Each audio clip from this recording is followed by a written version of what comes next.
Welcome back to Echo Ridge and another episode here in our Max Colonization series where, yes, we finally have colonized a second planetoid. Hashtag pro. Over on Recolon, I think we're going to do a couple of things. First is wait for this hydrogen vent to go dormant. Right now it says it's overpressured, but as soon as it does go dormant, I plan on getting in there and sealing it up with a nice, beautiful iridium gas pump. Because remember, hydrogen gas erupts at 500 C. So normally our limit for how hot a gas pump can be is at 275. But an iridium gas pump has a beautiful overheat temperature of 575. So the only thing I need to do to tame this is just put an iridium gas pump in it. And then I can take that very hot hydrogen and throw it into a hydrogen generator and get poor Callie off of the wheel, although they don't run on the wheel very often, 14% per cycle over the last 5 cycles. Are you bored already? I guess I will have you dig down a little bit further. I am still discovering all this stuff here. I can open up this line, and this is how it normally goes on my second colonies. They spend a lot of time idling when I'm off doing other things in other planetoids, but for the time being, there's not going to be a whole lot being done here.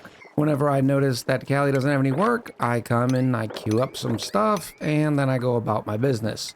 Quick update on the new and improved debris chiller. We've gotten it down to about 66% over the last 5 cycles, but the reason I went and checked is because look how clean all of these areas are. Now, Sweepy is notoriously slow to begin with. No offense, Sleepy, it's just who you are. But what I was more impressed with is the fact that the conveyor loaders and the ton of debris that they can store are not only empty, but so is the line that was only doing a 50-50 split with the main line. And the reason why is because, well, once we start emptying from the debris chiller, it empties out so much more.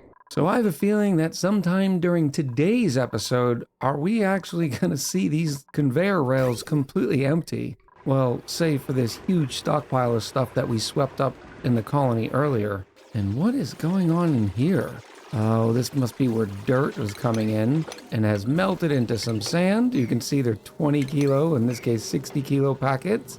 But the real objective for today is going to be starting our rocketry program. Now, it's not going to be a huge rocketry program to start off with. We are going to go with steel steam engines. In fact, our first rocket, well, maybe our first 2 rockets, are only going to be steam engine rockets for the purposes of A, getting all the data banks we need to complete all of the Tier 4 research, and start some rudimentary exploration. Remember, steam rockets only have a range of 10, so they'll only be able to go out 5 and then come back 5. Now that I'm looking at it, I'm going to move these rocket platforms in a little bit closer to the meteor blaster. There'll be enough room for 1 ladder run, except that ladder needs to be made out of obsidian.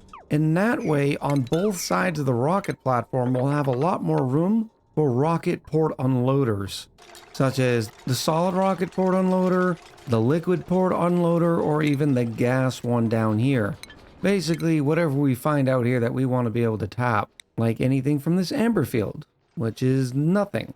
Kind of makes me wish I could actually tie the rocket platforms together instead of using 2 different unloaders, but this should be fine. We're not going to be doing too much mining at the beginning anyways. Not that we'd have a lot of room to be doing that to begin with. One small problem with our Sweepy setup, and you can see that it happened here, is that if Sweepy is walking across the manual airlock and someone happens to come up, like they were doing while building the rocket platforms, well, Sweepy can fall down and can't get up. And unfortunately, you can't relocate Sweepy. So this is very sad, but the only way to fix this is to deconstruct Sweepy's dock and rebuild it, which unfortunately destroys this Sweepy. But don't worry, we're going to use the same parts. So it'll kind of be the same Sweepy. Goodbye, Sweepy. Thank you so much for your service. Oh, look, Sweepy's back. And you can tell it's the same Sweepy because look at the eyes, they're identical. It's times like this where I'm glad that I do pop back in from time to time. I'm building a standing water tank, and if Callie would have built these 2 tiles out first, they would have been stuck. Now granted, there was plenty of oxygen in here that they would have survived for a cycle or 2, before I got the starvation message that would have brought me back to this planetoid. But I only show you this to prove how easily it is to expire dupes when you're not paying attention to what they're doing.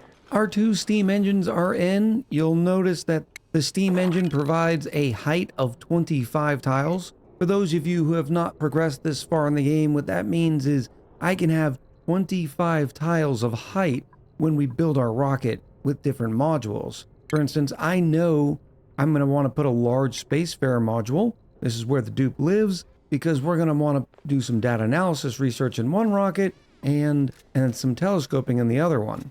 I don't need a large cargo bay because I'm not going to be doing any mining out there, but I will need a battery module. That's always convenient. Once again, making it out of steel, and I might as well provide it with some solar panels. I have found 3 to be pretty decent as they provide 60 watts worth of power continuously. So as long as I'm not using more than 180 watts, I'm okay. And we'll be able to store the excess in the battery module. And just because we're not mining doesn't mean we can't pick up artifacts when we're out there. So I will throw in an artifact transport module. And then finally, every rocket, just like every dupe, needs a hat. And in this case, our only option is the basic nose cone. We will make it out of ceramic and steel. I really wish they would have made the nose cones a little smaller, because now we have awkward rocket. And then I'm just going to duplicate the process over here.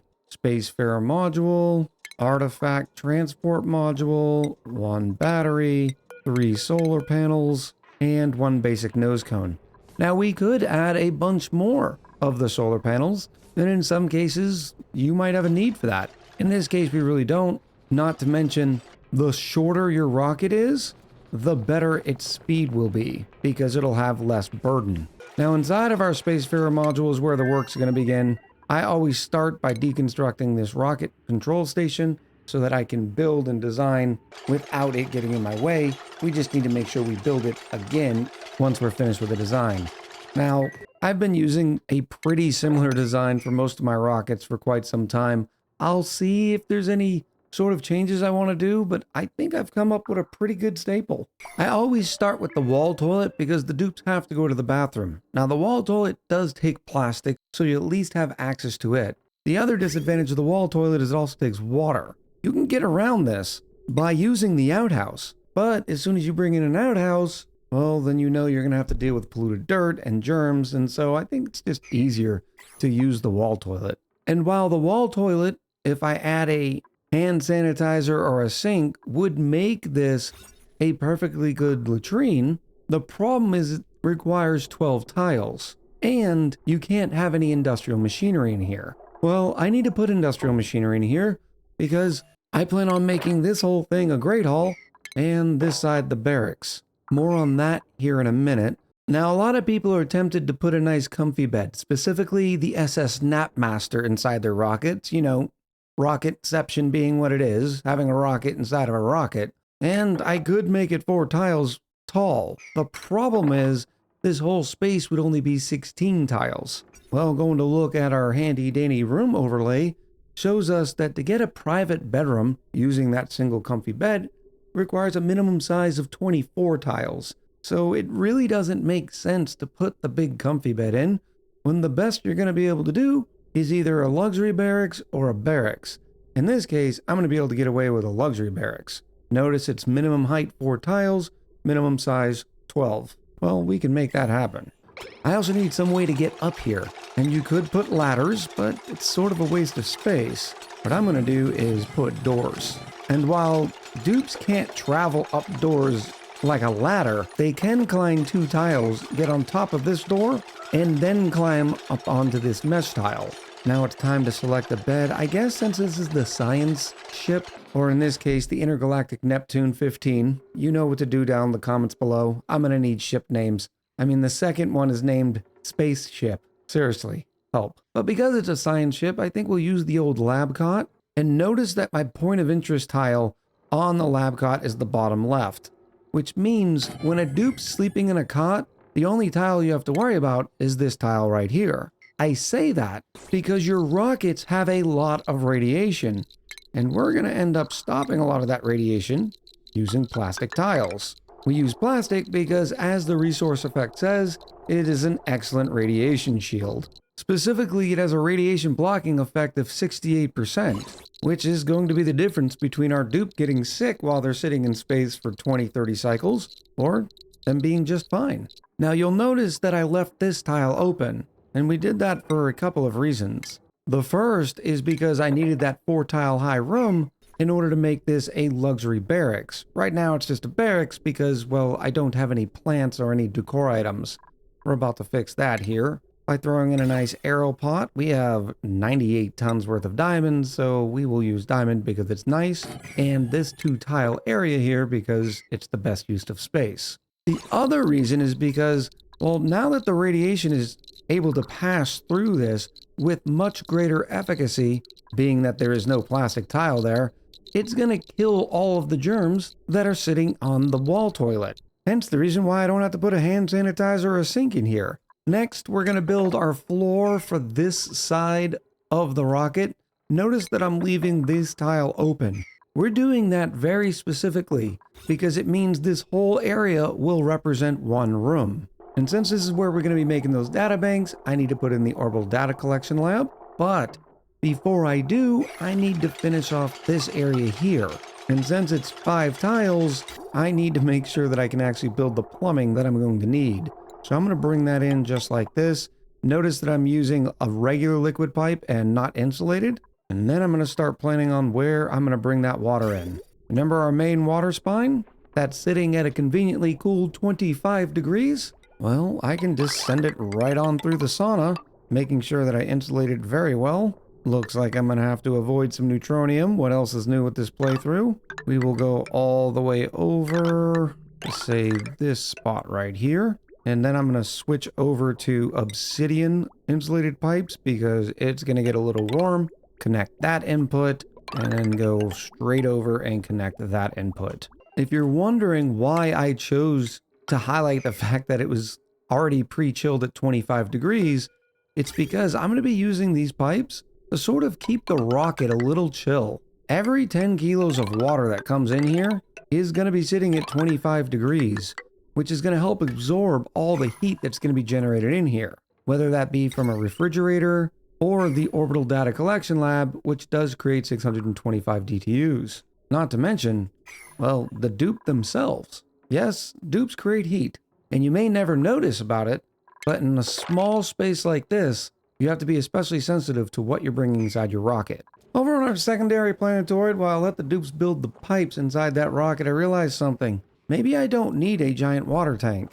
Yes, it was somewhat wasteful of me, but like I said, sometimes I just come over here and start building things.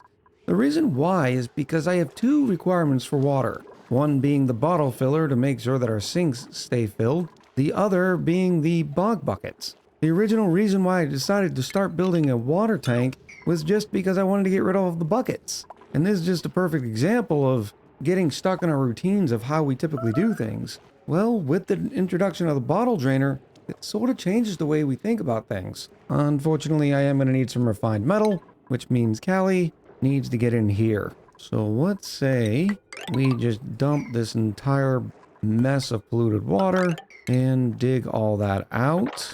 Sweetles, you might want to move. There we go. Oh, the Sweetles saved themselves. Nice job, Sweetles. Once all that was cleared out, we can now activate the supply teleporter output. Ooh, I can also get a free data bank over here. Over on Fernial, I need to find the input. There it is. I will just put a storage bin. Guess I'm also going to put an auto sweeper so I can automate this as much as I can. A little bit of power from the closest circuit. Make sure one of our scientists activates this one as well. One thing that might trip you up is I did have to make sure that Callie was allowed to do researching errands, not just for the supply teleporter input activation, but also so they'll be able to analyze this hydrogen vent one day. Over on a home planetoid, I can set an amount, let's say 1,000 kilos, and of course we'll make sure it's iron. They'll come load that iron up, and then this is going to say sweep only and everything. You might wonder why I'm putting it on sleep only, but the reason is now that I've got the iron here, I can just eject it from here and hit sweep. And the auto super will grab it all, put it in the conveyor loader, and send it to the other planetoid.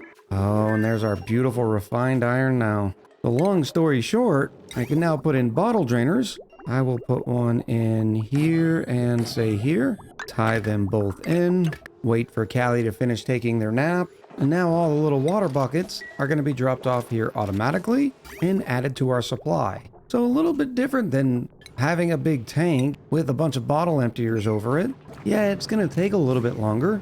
Granted, I could build a bridging system that prioritized the water bottles. Now, hopefully, when I come back here in 50 cycles, all the annoying off-gassing bottles will be gone. All of those pipes were finished in the water, and in this case at 19 degrees. Don't know where it picked up the extra chill, but it works. So now when there is an environment in here, all of that water will be able to absorb some of the heat. This pipe is in, so I can throw in this last plastic tile. I can remove this and get to finishing this rocket. Speaking of which, we need an oxygen supply. I do have reoccurring gold in the form of meteors, although that's not a lot of gold. What do I have on hand now? 341 tons? And 41 tons refined gold? Oh, this is going to work out just fine. There you are, you beautiful oxalite refinery. We can make oxalite using only 3 grams of gold and 600 grams worth of oxygen per second. Now, I'm not excited about the oxygen loss, but we'll be able to automate this as well. Step 1 is going to be building the oxalite refinery itself. We only really need one because for now it's just our rockets that are going to be using this. Question is, where do I want to put it? This might not be a bad idea, somewhere close to this metal refinery because it's where we take all of our gold amalgam and turn it into gold. Although this auto sweeper is not actually able to reach it. So maybe not. And you might wonder why I'm putting it in the sauna. Well, unfortunately the oxalite refinery generates 12,000 DTUs worth of heat. So it begs the question, what's more efficient? Cooling oxalite that comes out of the oxalite refinery? Or providing cooling for the oxalite refinery that's outside of the industrial sauna? In this case, you know I love to put all the hot stuff inside the sauna and then convert that heat into power. The problem is making sure it's located close enough to this area to where the oxalite can be prioritized to go through the debris chiller. So I think we're going to put it right here. All right, there's a lot going on here. Let me break it down piece by piece.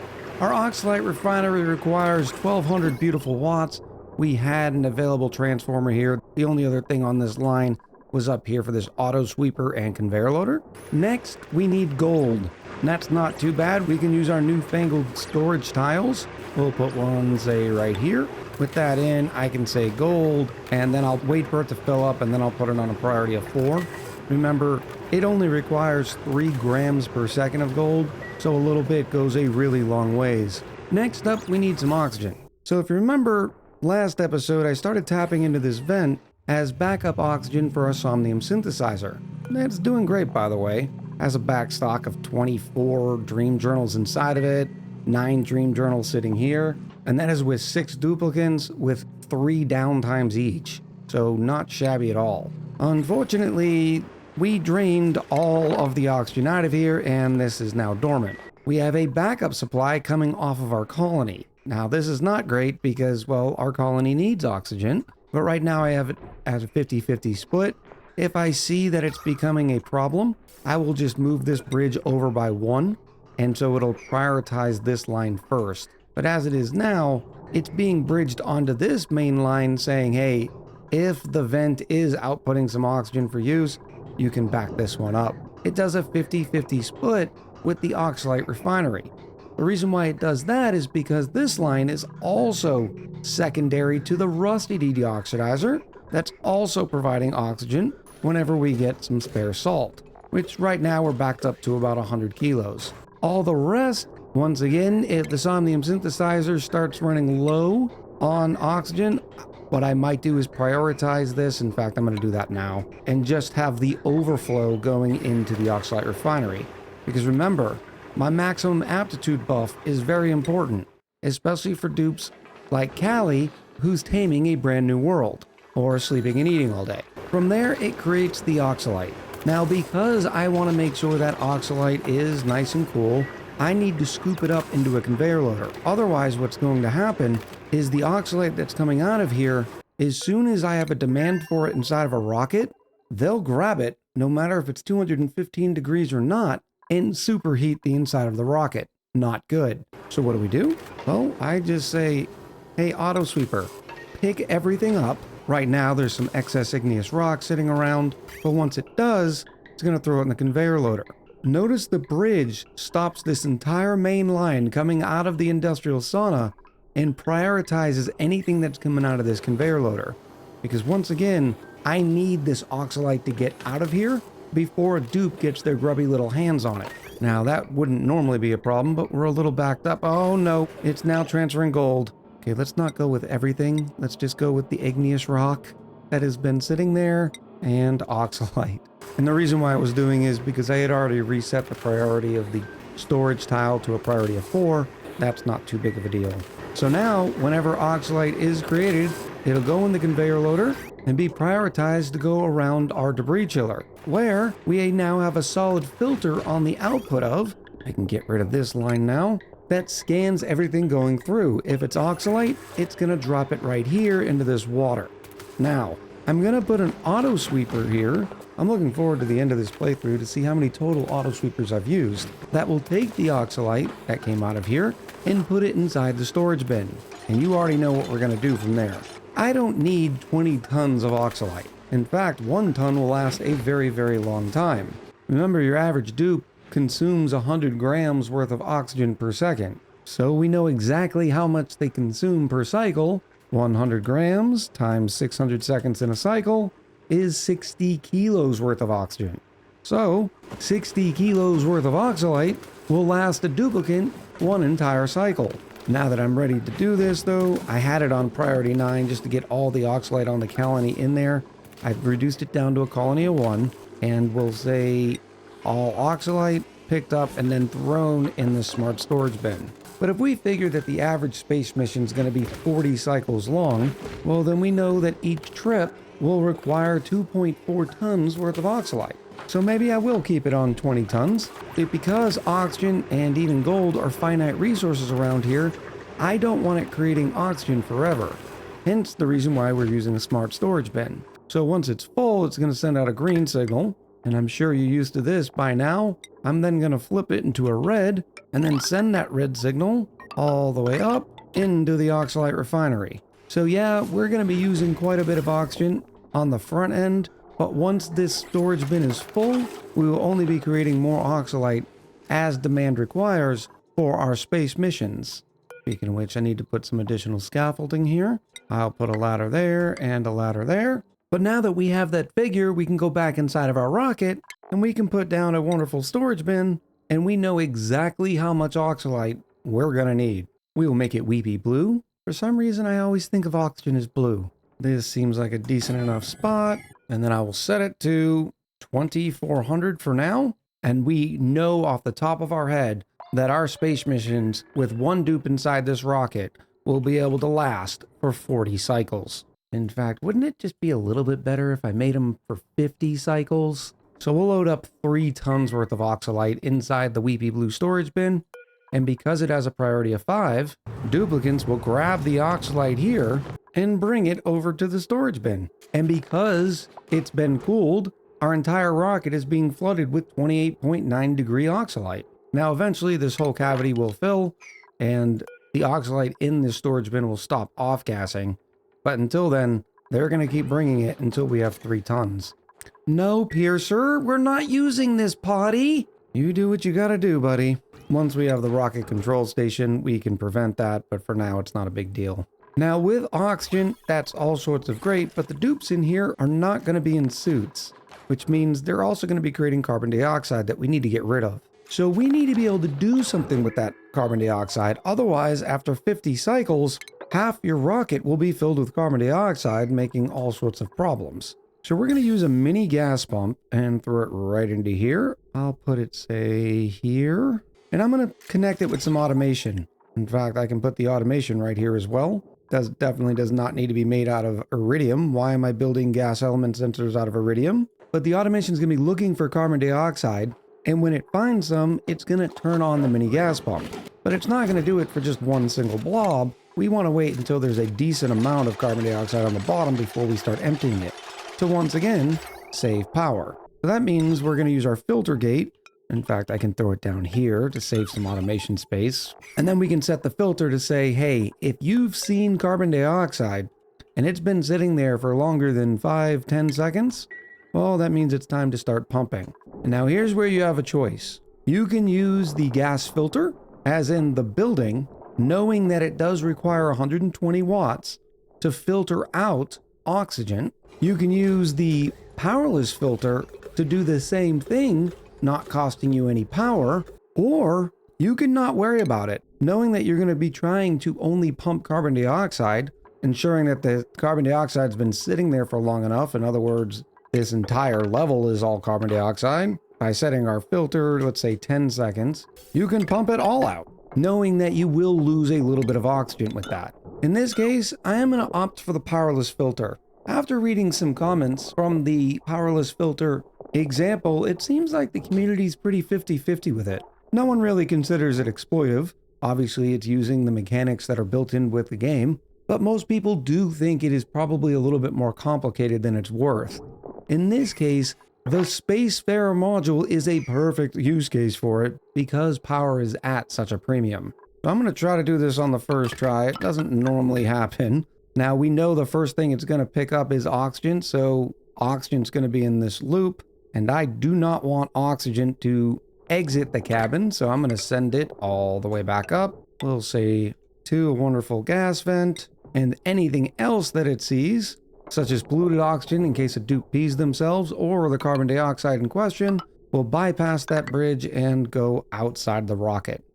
Now here's the deal. When the rocket's out flying around the star map, or even just sitting in a tile in space, anything that goes into this gas port right here gets ejected into the vacuum of space, completely destroyed as far as game mechanics go. But while a rocket is sitting in an atmosphere on a rocket platform, you need to have a vent in order for it to work. In this case, we will be using steel because it gets very hot. I will put one on each side, and then I'm going to use my obsidian gas pipes. And there we go. Now any excess carbon dioxide that the dupes may have created in here will end up being ejected. Our little system here is waiting for power, as is our orbital data collection lab, so it's a good time to add the power outlet fitting, which is odd that the power outlet fitting is under the rocketry menu. But something like the liquid rocket port unloader is not in the rocketry menu, it's in the plumbing menu. And what this port does is it will grab power from this battery, which is being fed by these solar panel modules. Notice that the solar panel modules at this level of sun are only generating 0.21 watts, and that's because it's nighttime. But our batteries do already have a little bit of charge, so I can connect up what we need. Piercer using the wall toilet again. I get it. We all have a favorite potty. You may have noticed a couple times during this episode the starvation messages. In this case, it's Fallout Stan. They're not really starving. There is plenty of food on this colony. They're down to 901 calories. It's just because they were doing work over here and now they're getting hungry, so they gotta head all the way back. It's one of the reasons why I've decided to add another downtime to all of the dupes' schedules. So we're gonna throw a third slot. And I just realized on the sleepy schedule, I put them before the downtime. I guess it doesn't really matter, but for consistency, I'm going to put the bath time after they sleep. And the good thing about that is now the duplicants will get a little bit more morale as well. It's kind of unfortunate. It used to say what the downtime bonus was for however many slots you put in. Apparently that went away when they updated the UI to give us the wonderful shifting of the schedules and copying of the rows. But we can take a look at Ettenwalt, for example, and see that they now have a downtime bonus of +2. Whereas we can look at Bendling, who has not taken their downtime yet this cycle, still has the last cycle's downtime bonus of +1. Now that the inside of the rocket does have some power, all I need to do is flip this sensor, which will activate this mini gas pump in 10 seconds, so we can see if our filter is working. Reminding myself to put the gas valve at 1 gram per second, and perfect. Now remember, we only want this gas pump and filter to start when we see carbon dioxide, so we will turn that off for now. And our space carbon dioxide disposal system is now good. Last up, we need to throw in our rocket control station. No reason why not to put it right here. We're also going to need to have a bunch of plastic. for use with the orbital data collection lab. We'll need an auto sweeper as the standard. I will use iron.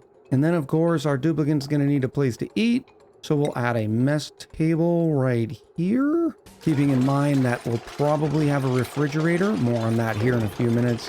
With our mess table in here, we know we want to turn this room into a great hall to get the maximum amount of morale that we can. But unfortunately it's sitting at 31 tiles, which means we need to get rid of a tile. We don't want to get rid of this plastic tile because the dupe spends a lot of time sitting here at the mess table, knowing that that radiation is going to come through. And the dupe doesn't really have enough reason to sit in this line here. So I'm going to remove this plastic tile here. And now we have the mess hall. All we need to do to make it a great hall is add 2 things. In fact, I'm going to move this auto sweeper over by 1. You'll see why in a second. And then I'm going to add a party line phone because every spaceship needs a way to contact home. And the last thing I'm going to put is the arrow pot, and I'm putting it right above the duplicant. That way they get the maximum amount of decor from it, with the arrow pot giving us plus 10 decor in a radius of 4 tiles. And then the fact that it's diamond, it's going to double the effect with a plus 100% bonus. I'm going to use a Jump and Joya because they have the largest temperature range and they're one of my favorites. And oh my goodness, that polluted water's been sitting on the bottle drainer since last episode. That's wonderful. Let's see what happens if I stop both. Does it start stuttering? No. It still flows perfectly. You gotta love the bottle drainer. But with the addition of the Aeropod and our wonderful phone that Andy's already sitting on, we now have a great haul, which is going to be responsible for a very large majority of the morale that our rocket dupe is going to have. Last step is figuring out how much plastic we need. Now, there's 2 ways of doing this. When we look at the Orbital Data Collection Lab, we can see that it takes 5 kilos of plastic and it makes 1 databank. Well, our virtual planetarium says 1 databank equals 1 research point. So all you have to do is add up every research point you need for data analysis research and multiply it times 5. And that's how much plastic you need to take up there. Or you can just fill the bin and let them go hog wild. I like to get the exact amount. That way I know when we're done creating all the databanks we need. And in this case, I need 1,980 databanks. Not counting the databanks I already have, but when I add up all the needed data analysis research, I get 1,980.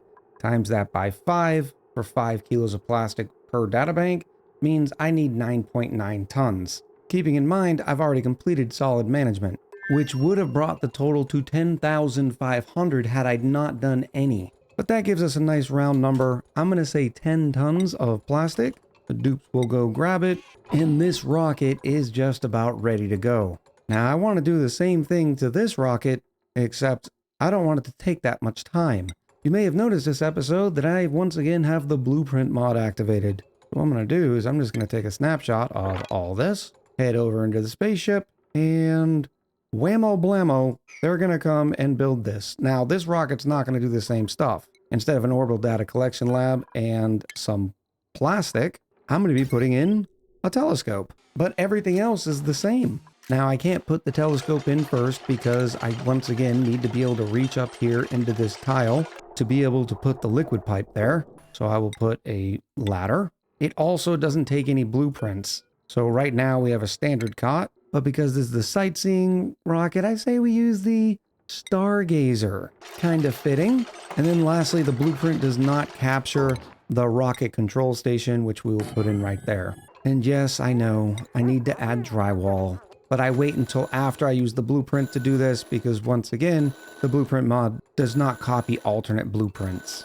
I think we're going to go with some awning stripes for our rockets, making sure we make them out of granite to get the maximum amount of decor, not overwriting any of the existing tiles. And then in our sightseeing telescope rocket, we'll use the fainting stripe, which just looks like a darker blue to me. One last consideration is I also had to re-add some of the automation and piping down here for the simple reason, oh my goodness, the automation wire is now iridium. Who keeps doing that? Because when I selected the blueprint, I didn't select the rocket exterior. But there we have it. We have our orbital data collection and data bank rocket ready to go. We also have our surveying rocket with the telescope ready to go. The only thing that we are missing and you might have already caught it, is food. Now, in the surveying rocket's case, they're only going to be out there going 5 tiles out and then 5 tiles back. And depending on the piloting speed of the pilot themselves, it could take anywhere from 10 to 20 cycles. Yeah, we could put a refrigerator in here, but that's cutting it a little too close for me. Especially when we consider the orbital data collection lab. Well, it doesn't need to have a big range. We're going to launch it to orbit, and it's going to create databanks for 40, 50 cycles, which means it's rubber meets the road time. I need to figure out what kind of space food we're going to be using inside of our rockets. It could be berry sludge, which I like because it is a good +3 food. All we need access to is either bristleberries or pike apples. Bristleberries would be ideal because, well, we have plenty of water. Pike apples, not so much, because the pike apple bush requires phosphorite. We could also do pemmican, which also has a spoil time of never. Unfortunately, it's only at a standard +2, but it only requires meat and tallow. We could get access to tallow by either using the spigot seals or by just freezing biodiesel. And then finally, we could just use whatever food we're using, although we would have to use the freshener spice, which would require mealwood seeds and, yet again, more salt, which I'm already hurting on. But once you take a food that's gone through the spice grinder with some freshener spice, put it in a fridge, well, it never goes off either. So those are our 3 options for our new rocketry program: berry sludge, pemmican, or any food using the freshener spice. Keeping in mind though, if we use the freshener spice, we will have to put a fridge inside of our rockets. The berry sludge and the pemmican, we won't. They could just sit on the floor. I'm gonna let this run for a little bit while we keep creating oxalite, and I'm looking forward to reading your recommendations on what kind of space food we should create. Also, let me know if you enjoyed this episode and our in-depth deep dive on our rockets. So until next time, much love, happy gaming, and I'll talk to you soon.